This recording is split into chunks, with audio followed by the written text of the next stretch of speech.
Okay, good morning, everyone. Thank you so much for joining us on our webinar this morning about YouthShoots and the way that we have worked with schools, multi-academy trusts, young people and staff to promote health, well-being and resilience across all the programmes. For those of you that are joining us this morning, thank you for doing so. We've got some fabulous guest speakers today, which you hear from how YouthShoots have worked with them throughout the last year or so particularly. But we're going to start off a little bit first just with a bit of background, and then I'll hand you over to some guest speakers as we go through as well. So here we go. So what is YouthShoots? Who are we? What do we do? So we offer unique interactive training days or sessions for young people and staff to understand what mental well-being and resilience are. In the training, we cover all objectives of the RSC curriculum on mental health, well-being and internet safety and harms. One of the main aims is to help develop confidence and empower young people to enact positive social change for others, but most importantly, have enjoyable and rewarding experiences that they can take forward in their lives, so using tangible outcomes to make a real difference. In terms of the alignment and outcomes, everything we do is really aligned with curriculum, with things that young people need to know about and what schools have to cover. So RSC curriculum, we cover all the statutory objectives for mental wellbeing and internet safety at the close of Key Stage 2 or 4, depending on the age of the young people we are working with. With Public Health England, we do complement and support the 8 core principles as laid out in promoting children and young people's emotional health and wellbeing. And that also supports senior mental health lead in their work too. YouthShoots monitors the evolution of and implementation of the protections under the Online Safety Act of 2023, and as guidance and codes of practice are consulted upon and published by Ofcom. That's a big part of our digital resilience work. We also really focus on mobilisation, about enabling young people to develop their confidence, skills and knowledge to develop peer-led social action projects for their respective schools.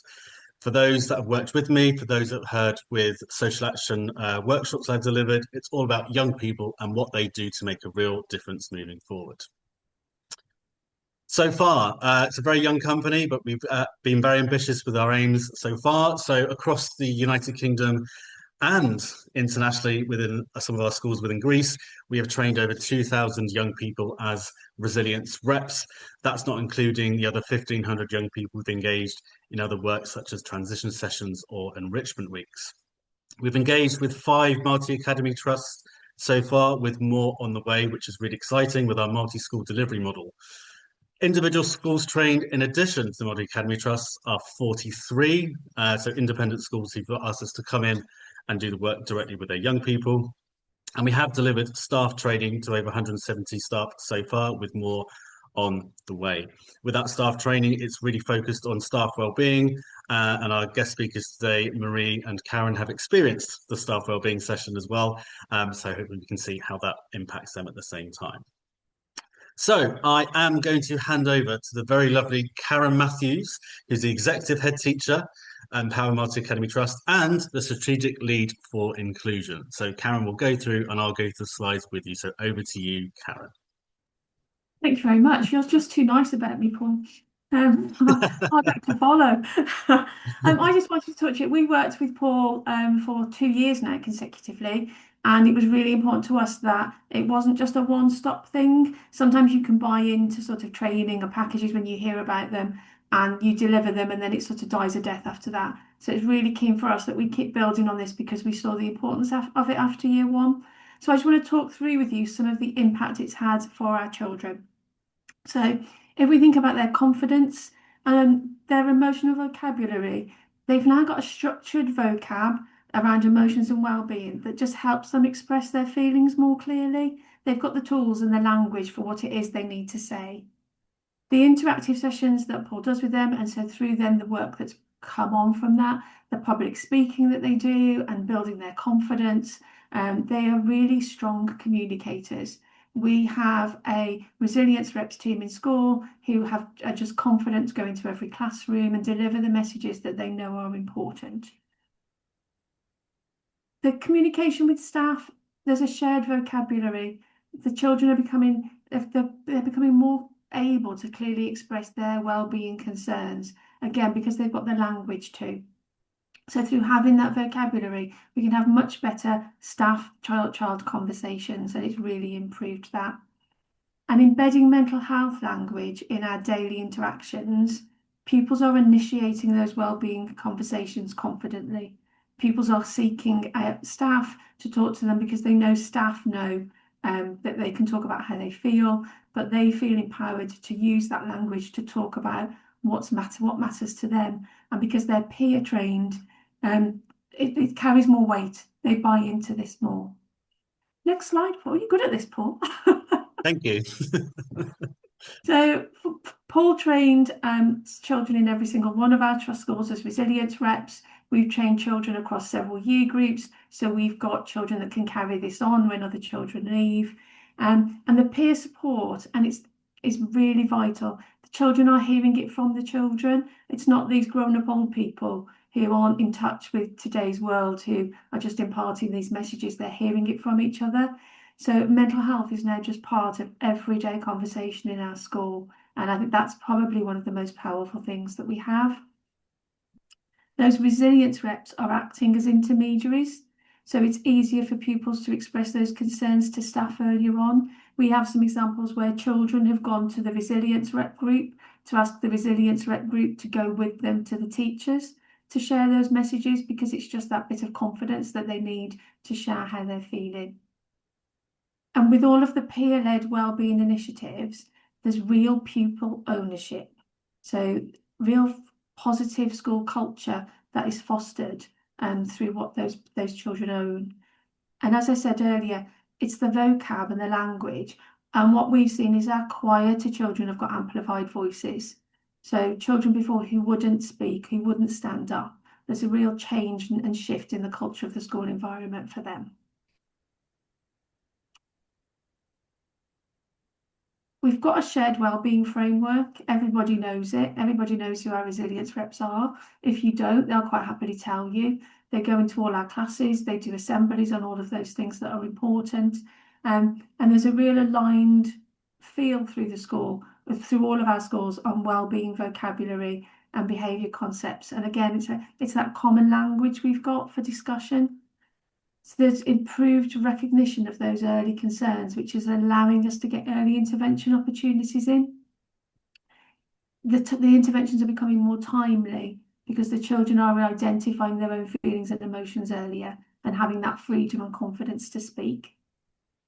And then with the resources that Paul provides, it's not just a turn up and we do some training for a day and then you go away and hope you remember it. You know, there are tools for those resilience reps to then deliver those sessions through school. So it keeps that conversation and that momentum going beyond that training point. And then, as I've said several times through, we've got a real enhanced school culture. So people's trust, the trust pupils have with the staff in school, the fact that there is much more open dialogue. We're very relational in all of our trust schools, and this has been really key in supporting that and developing that relational practice. We are schools that very much focus on emotion coaching and relational and restorative development, and Paul's work sits expertly alongside those. It's part of that toolkit and it fits that toolkit beautifully. Wonderful. Thank you very Thank you much, very much. Karen, and for joining us and for giving a good overview. That's wonderful. That's back over to me just to talk through another trust that we've had the pleasure of working with. So this is Gemma Jenko, the Assistant Director of Safeguarding and Attendance at Authentic Education in Dorset. And she submitted this as a testimonial that I'm just going to go through with you this morning. So back in January 2025, YouthShoots delivered our inaugural training with 240 resilience reps from 11 mainstream schools, spanning key stages 2 to 4. Across 4 vibrant training days, students explored what resilience looks like in real life, how to manage emotions, support peers, and create positive culture in school communities. Since then, YouthShoots has offered development calls via Microsoft Teams, which are 30-minute check-ins that keep momentum strong. These virtual sessions give our resilience reps a safe, structured space to share their progress on peer-led initiatives like assemblies, poster campaigns, poem competitions, and kindness challenges. They also troubleshoot barriers, celebrate small wins, and connect with others who share their passion for mental well-being. The outcomes have been inspiring. Pupils tell us they feel more confident talking about mental health, and one resilience rep shared that the training has ignited my ambition to improve well-being for my peers online and offline. In April 2025, YouthShoots went a step further, designing a bespoke 4-week special educational needs programme for 48 young people with identified social, emotional, and mental health needs. Each weekly session combines creative games and reflective discussion to strengthen emotional literacy, stress management, and peer support. It focused on understanding what resilience means for us, introduced attributes and affirmations through hands-on activities, building skills in self-care and emotional regulation, and it gave pupils practical strategies for managing stress through behaviour choices.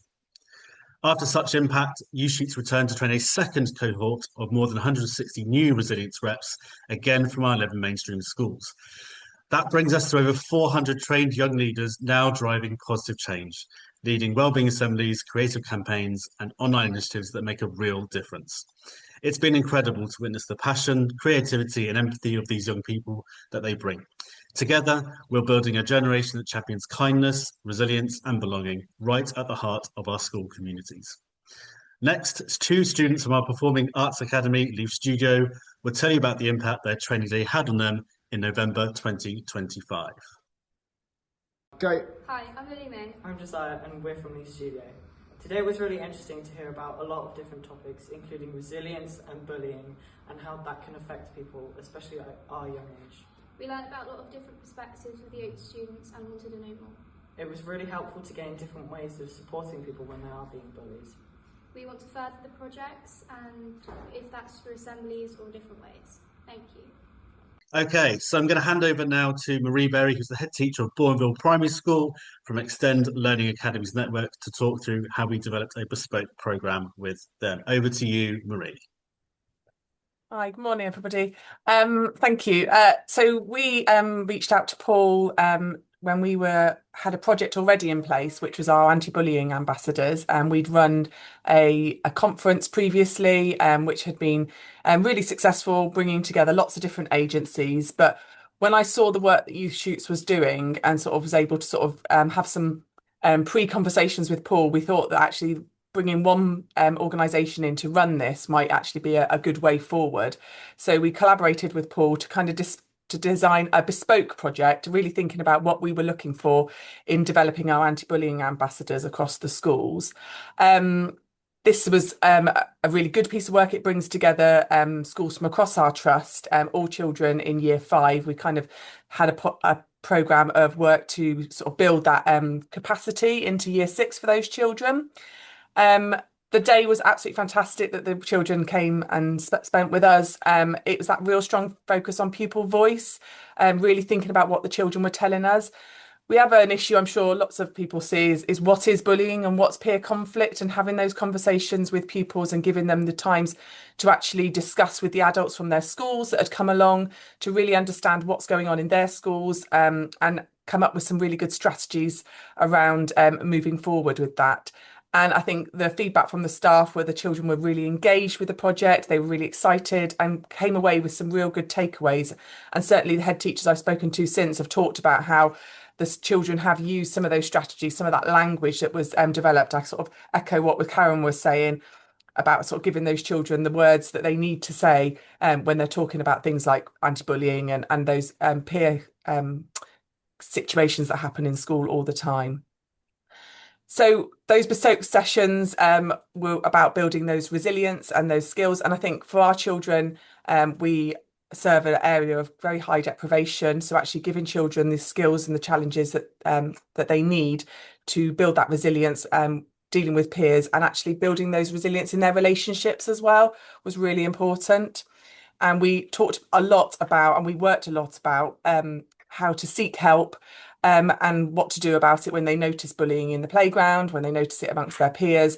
We have a process in our school around being a telling school, but actually giving children the confidence and the language to use when they are in those situations was really important. And actually this workshops that Paul led very much focused on that, those skills, and giving those children the tools that they would need. we've reported, that they've got that increased confidence and understanding and that motivation. We have our anti-bullying ambassadors around the school. We've got children from the previous year group, but we've also got the year fives now who are sort of building on those skills. One of the things we try to do is where we've got issues around peer conflict or children who are reporting bullying in school, we will use our anti-bullying ambassadors. Actually, Kylie, who's one of our HLTAs who leads that in our school, she will then mediate between groups of children so that she can bring our anti-bullying ambassadors together with children who are reporting issues in the playground and really have those peer mentors out and about in the school. So those really go-to children for for some of our children. And staff, across the trust have reported that communication and that shared language around those bullying behaviours. And I think it's really important that we help children to understand what is bullying, but as leaders and in our schools know that when it is bullying, we name it as bullying, but we also support that process and support children to manage that when that's happening. So that's very much around that tangible. We wanted a project that would give us something to walk away with in our schools and actually work with our young people. Most of our schools are Opal schools, so actually the development of the playtime experience has been really important. And so actually this builds in and works very much with the projects that we've already got running along us in most of our schools. And that peer support and helping those peer mediators and those anti-bullying ambassadors to be those approaches to sustain that behaviour in school today. And I think one of the exciting things has been that since Paul presented this very bespoke project for us, so it wasn't going down his resilience rep programme that he was doing, we've now kind of reached out back to Paul and that connection has been made. And Paul is now coming back this next term and he is delivering his resilience reps training across our trust. And we've got multiple children over 3 days going to be accessing that project, which is really exciting and kind of building on that emotional well-being of pupils and young people. This is a school priority. This is a trust-wide priority for us around well-being. So actually it fits in beautifully and builds on that work that we've already done earlier in the year. And I think this is a really good connection that we've made. And very much the feedback from staff when we finished the anti-bullying training that day was, we want this again next year. We want Paul to come back and deliver to us. He has a very natural, very connecting way with the young people that he was working with. And I think that's really important for schools that are building on that relational trauma-informed practice, having professionals coming and working with them who have got that relation at the key, that relationship at the heart of what they're doing is really important. And Paul gave that to us in masses. So a big thanks to Paul for those days. And I would, for anybody thinking about it, we would highly recommend working with YouthShoots on this. This has been a really great project and we're really excited about how this will move forward for us as a trust. That's brilliant. Thank you so much, Miriam, and for the kind words. Really, really good of you to say. Thank you very much. Much appreciated. Okay, so just a bit of a summary to finish off from my side before we then conclude. So the programme is very flexible and it's scalable. So talking through what Karen, Marie and the testimonial from Gemma has said, it can be, Resilience Works Training Day can be delivered between 30 and 60 pupils at a time and is structured into PACE supportive learning modules. These modules can be adapted to reflect the specific needs of individual schools, clusters, or whole trust priorities. We also offer additional training packages that can integrate into your CPD, enrichment or transition frameworks, staff wellbeing workshops, enrichment sessions, SEND programs, transition support, of which we are running a transition session again for the 3rd year in a row to a school in Cheltenham, which is working really, really well for their new year 7ths. But also everything we do has to align with trust priorities. So it's really important for us that what we develop and do helps the schools and the trust to achieve their aims and objectives through Ofsted personal development of character, people, voice and leadership, DfE principles for promoting emotional health and well-being, trust-wide culture, behaviour and safeguarding improvement priorities. This makes YouthShoots both a high-value enrichment programme and strategic lever for strengthening whole trust, climate and ethos. That is something that we cannot underestimate, really importantly. It's really, really important that we carry on and do that as we go forward as a programme. Why trust leaders choose us? Exceptional value for money, builds long-term cultural change. It's not one-off interventions, as Marie said, accelerates behaviour, well-being and leadership outcomes, strengthens consistency, community across trust schools, provides scalable, replicable model aligned to Ofsted expectations. We also compile impact reports that demonstrate learning outcomes for young people and the positive changes, and expertly produce resources for in-session use and support resource packs for trained resilience reps to use afterwards as well. So thank you very much for joining us today. I'm just going to pause the recording and to say this on there. If you haven't got my details, we are all over the place with all the traditional social media channels with LinkedIn, Facebook, Instagram, and X. There's my email address and the website. Go and have a look as well. That's really, really important. So thank you very much for coming to join us today. We really, really